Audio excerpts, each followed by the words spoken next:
అంతర్జాతీయ విషయాలకు వస్తే ఈ 2026లో ఏలియన్స్ భూమి మీదకి వస్తారని ఒక ప్రచారం జరుగుతుంది.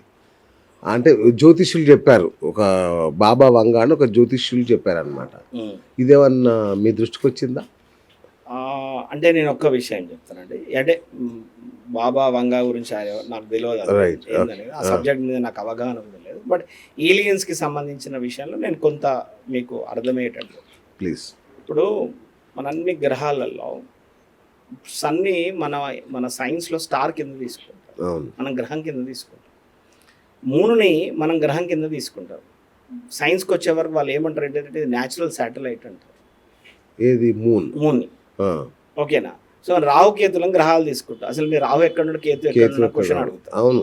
ఓకేనా? ఇప్పటికీ అది మరి ఎక్కడ పోయినా ఏ జన విజ్ఞానం వాళ్ళకైనా ఇది ఒక బాగా అవును ఇది. ఎందుకంటే యురేనస్, నెప్టూన్, ప్లూటో కనబడతానే కానీ మీ రాహు కేతులు ఎక్కడ కనబడతలేరు అని చర్చ జరుగుతుంది. అయితే బృహత్ సంహిత అనేటువంటి ఒక గ్రంథంలో గురువు అనే గ్రహం, అంటే గురువు అనే పేరు లేదండి అసలు యాక్చువల్గా. ఇది బృహస్పతి. ఓకే.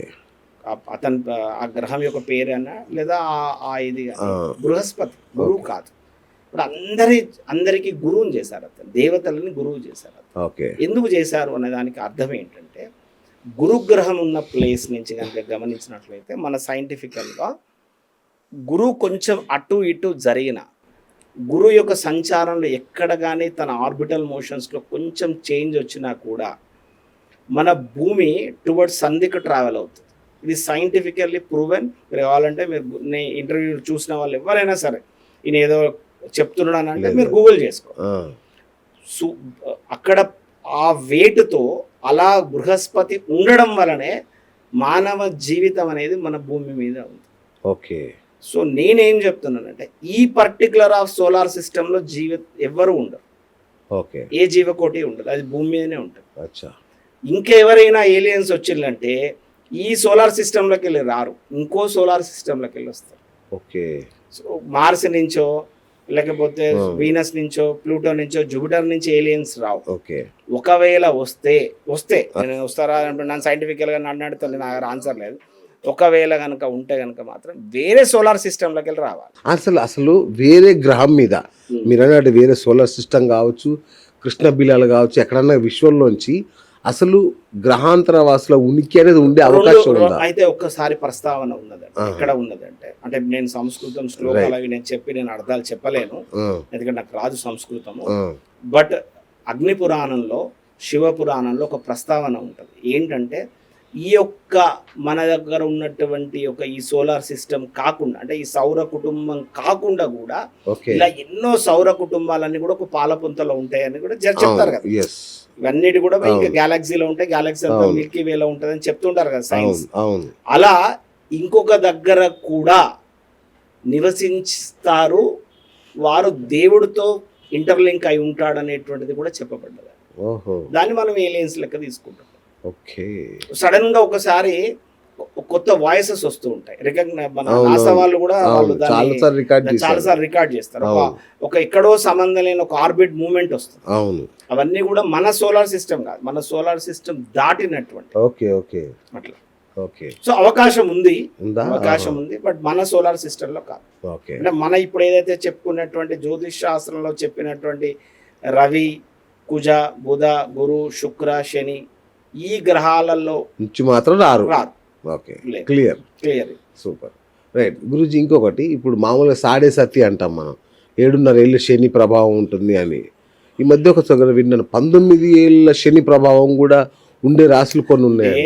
మనిషి పుట్టినప్పుడు ఒక నక్షత్రంలో 4 పాదాలు ఉంటాయి. ఆ నక్షత్రాధిపతి దశ అన్నట్టు.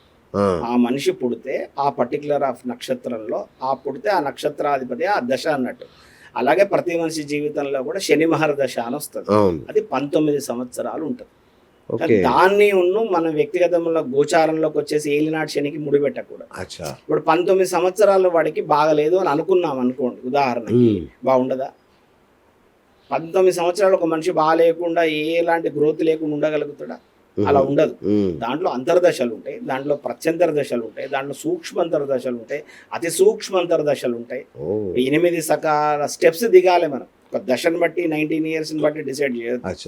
అందులో ఉదాహరణకు శని అనుకోండి 3 సంవత్సరాలు 3 రోజులు ఉంటాడు, ఆ, మళ్ళీ అందులో 8 స్టెప్స్ దిగాలి కిందికి. అచ్చా. అట్లా సో అట్లా ఉండదండి, అలా చెప్పడం కుదరదు. సరే, మీరు అన్నట్టుగా మరి శని అంత ప్రభావం కనుక ఉంటే దీనికి ఏమన్నా పరిహారాలు ఉంటాయా మరి దీనికి సంబంధించి? డెఫినెట్లీ ఉంటుందండి. అయితే మళ్ళీ ఒకసారి మంచిగా క్లారిటీగా చెప్తున్నాను. పరిహారము పూజలు జపాలు చేసుకుంటే, దాన ధర్మాలు చేసుకుంటే, వ్రతాలు హోమాలు చేసుకుంటే మన నెగిటివ్ కంప్రెస్ అవుతుంది, మన స్టార్ తిరగదు, మన కంప్రెస్ అవుతుంది, మనకున్న నెగిటివిటీ తగ్గుతుంది. ఎందుకు తగ్గుతుంది అని అంటే ఏం లేదండి, మన ఆలోచన విధానంలో మార్పు రావడం వల్ల దానితోటి ఫైట్ చేసే శక్తి మనకు పెరగడం వల్ల అది మనకు సమస్య తక్కువ అనిపిస్తుంది. అది పరిహారం. పరిహారం అంటే అర్థం అది. ఒక రోగం వస్తే గోళీ వేసుకోవడం పరిహారం. గోళీ వేస్తే రోగం పోదండి, నిన్ను లోపల ఫైట్ చేసే శక్తిని ఇవ్వడం అనేది టాబ్లెట్ యొక్క లక్షణం. సో అట్లా ఏదైనా, ఏ పూజ అయినా, ఏ శాంతి అయినా, ఏదైనా కూడానండి మన తలరాతలు మారవు. నేను ప్రతిసారి చెప్తున్నా ఉంటాయి, తలరాతలు మారవు. ఎందుకంటే నీ తలరాత మార్చే శక్తి నాకుంటే నా తలరాత నేను మార్చుకుంటాను, అంతే కదా. సో ప్రతి బ్రాహ్మడు వాడు పూజలు చేసుకుంటాడు, జపాలు చేసుకుంటాడు, వాడికి కొంత అవగాహన ఉంటుంది. మరి ప్రతి బ్రాహ్మడు ఒక వెలగాలి కదా. ఇబ్బంది పడే బ్రాహ్మణులు ఎందుకుంటారు? ఒక్కొక్కసారికి ఇవాళ ఒక ఆబ్దికానికి పోతేనే, ఇవాళ ఒక జపానికో దానానికి పోతేనే బతికే పరిస్థితి బ్రాహ్మణులు కూడా ఉంటారు. మరి వాడు కూర్చొని చేసుకుంటే అయిపోతుంది కదా. అలా ఉండదు. మన జాతకంలో ఉన్నటువంటి బలం ఒకటి ఉంటుంది, మన కర్మ ఉంటుంది, మన ఆలోచించుకునే విధానం ఉంటుంది. మన జాతకంలో 9-10 స్థానాలు ఉంటాయి. పూర్వపుణ్యస్థానం అని ఉంటుంది. మన పితృదేవతలకు సంబంధించినటువంటి ఆశీస్సులు మనకు ఉండగలగాలి, ఆ పాపాలు కూడా మనకు కొంత మోయగలగాలి. దశమ స్థానం ఉంటుంది, అది కర్మస్థానం అంటారు. ఆ ఆలోచన విధానాన్ని బట్టి కూడా మన నడవడిక, మన ప్రవర్తన బట్టి మన గౌరవ మర్యాదలు పెరుగుతాయి. ఇంకోటి గురుగారు, ఈ కుంభమీన రాశులకి ఏలినాటి శని నడుస్తుంది అన్నారు. మరి ఈ సంవత్సరం ఏమైనా ఉపశమనం కలుగుతుందా వాళ్ళకి? ఇప్పుడు కుంభరాశి వారికి ధనస్థానం నందు శని ఉంది. ధనస్థానం నందు కుటుంబ స్థానం అని కూడా అంటారు. అంటే కుటుంబపరమైన అనారోగ్యాలు కావచ్చు, కొంచెం చికాకులు కావచ్చు, మానసిక పరమైన ఒత్తిళ్లు కావచ్చు, అవసరం లేని అక్కర్లేని దానికి ధనాన్ని ఖర్చు పెట్టడం కావచ్చు, లేదా అప్పు చేయాల్సిన పరిస్థితులు ఏర్పడడం కావచ్చు, ఆదాయ మార్గం కొంచెం తగ్గిపోయేటువంటి అవకాశం, ఓకేనా, కొంత శరీరం సహకరించకపోవడం, మతిమరుపు వల్ల ఇబ్బందులు కలిగేటువంటి అవకాశాలన్నీ కూడా కుంభరాశి వారికి ఉంటాయి. ఇది శని వల్ల కలుగుతుంది. మరి సంపూర్ణమైన గురుబలం కూడా ఉంది కదా కుంభరాశి వారికి. శరీర స్థానాన్ని గురువు చూసుకుంటాడు కదా, బ్రహ్మాండ సంపూర్ణమైన గురుబలం ఉంది కదా. అప్పుడు ఏం చేస్తాడు, ఇందులో ఎన్నిటిని అయితే బృహస్పతి హ్యాండిల్ చేయగలుగుతాడో, బృహస్పతి నుంచి వచ్చే పాజిటివ్ అంతా కూడా ఉండడం వల్ల ఇది అంత మేరకు ఉండదు. సో శరీరం సహకరించకపోయినా లేదు మనం పని చేసుకోవాలి. మీరు అడుగుతున్నారు కదా, నాదే కుంభరాశి అండి. నాది కుంభరాశి. మరి మీరు సూపర్ స్టార్ కదా ఇప్పుడు. నాది కుంభరాశి. కొంచెం అనారోగ్యం ఉంటది, కొంచెం శరీరపరమైన చికాకు ఉంటది, లేజినెస్ ఉంటది, మతిమరుపు ఉంటది, కొంచెం అంతెందుకు మీతోటే మాట పడ్డా, నెల రోజుల నుంచి ఇక వస్తా, ఈ వారం వస్తా, ఆ వారం వస్తా, మీరే కోపం వచ్చి మీ ఇంటర్వ్యూ వద్దు, మీరేమొద్దు అని చెప్పి మీరు నాకు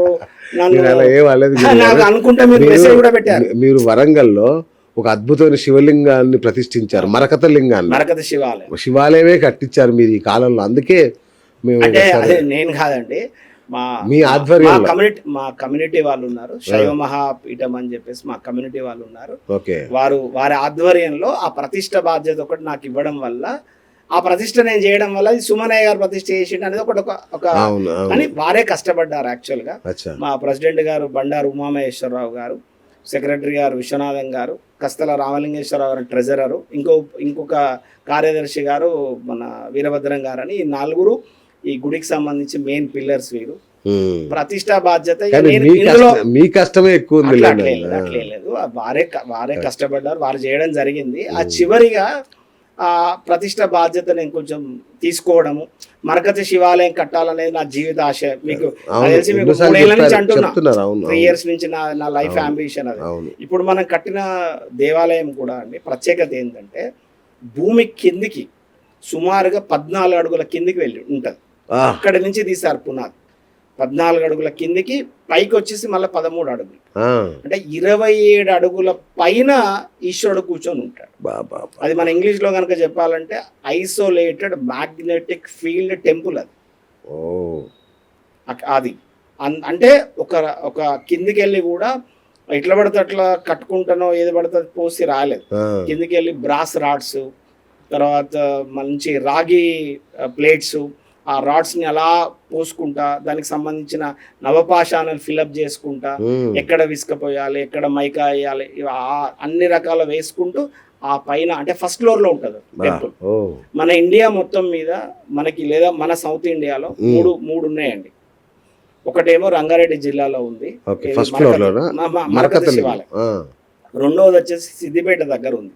ఓకే, సిద్దిపేట నుంచి అరౌండ్ 14 కిలోమీటర్స్ దూరంలో ఉంది. తర్వాత మనది ఒకటి మరకత శివాలయం. ఒక పైన శివాలయం అంటే పైన లింగం అంతా కూడా మరకతం, 30 kgs మరకత శివాలయం. ఆ, రెండోది ఏంటంటే ఆ వైబ్రేషన్స్ని మీరు అక్కడికి వస్తే మీరు అనుభవించవచ్చు. ఉమ్, అండ్ అంటే పైన కూడా బ్రహ్మాండంగా లక్షల కొద్ది జపాలు చేసినటువంటి ఒక శిఖర యంత్రం కూడా స్థాపించాం మేము. ఆ, అంటే ఆగమ శాస్త్ర పండితుల యొక్క సలహాలు కానివ్వండి, ఉమ్, మా శయమాపీఠం ఆస్థాన సిద్ధాంతి గారు, మా అమర్నాథ్ శర్మ గారు ఉన్నారు, వారి సలహా మేరకు పిచ్చయ్య శాస్త్రి గారిని లోకల్లో మా ఈ కార్యక్రమం అంతా వారి చేతులకి నడిచింది. రాజశేఖర శర్మ గారని ఇప్పుడు శ్రీ విద్యా ఉపాసకులు, వారు ఇప్పుడు ఆ టెంపుల్లో ఉంటున్నారు. ప్రతిరోజు ప్రతినిత్యం కూడా త్రిశూల మహాపాశుపతంతో అభిషేకం చేస్తారు అక్కడ. ఆ, చాలా విశేషం. బా, మన టెంపుల్లో ఇంకొక విశేషం ఏంటంటే బుధ సప్తమి అని నిర్వహిస్తామండి. అంటే బుధవారంతో వచ్చిన సప్తమి వస్తే దాన్ని బుధ సప్తమి అంటారు. ఆ రోజు స్వామివారికి పెసర్లతో అభిషేకం చేస్తాం. ఉమ్, చాలా విశేషం. వ్యాపార వృద్ధికి కానివ్వండి, తెలివితేటలకు కానివ్వండి, జ్ఞాపక శక్తికి కానివ్వండి, వీటన్నిటికి కూడా చాలా అద్భుతంగా ఉపయోగం.